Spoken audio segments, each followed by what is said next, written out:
1 minute ઘણા બધા MCQ ની સિરીઝની અંદર તમારું હાર્દિક સ્વાગત છે.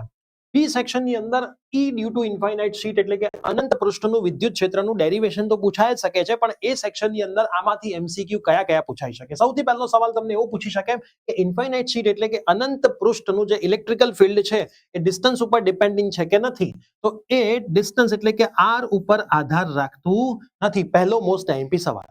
સેકન્ડ વન એમસીક્યુ એવો પૂછી શકે કે ભાઈ ઇન્ફાઇનાઇટ શીટની મદદથી આટલા ડિસ્ટન્સ ઉપર ઇલેક્ટ્રિક ફિલ્ડ આટલું છે, તો પછી ડિસ્ટન્સ બદલી દે. એવું કે 5 મીટર ઉપર ઇલેક્ટ્રિક ફિલ્ડ 5 ન્યૂટન પર કુલમ્બ છે, તો 10 મીટર ઉપર કેટલું થાય? તો એ 5 ન્યૂટન પર કુલમ્બ જ થાય. એનું રીઝન એ છે કે એ ડિસ્ટન્સ ઉપર આધાર રાખતું નથી. મતલબ કે 5 મીટર હોય કે 10 મીટર હોય કે 15 મીટર હોય, electrical field same to same રહેશે.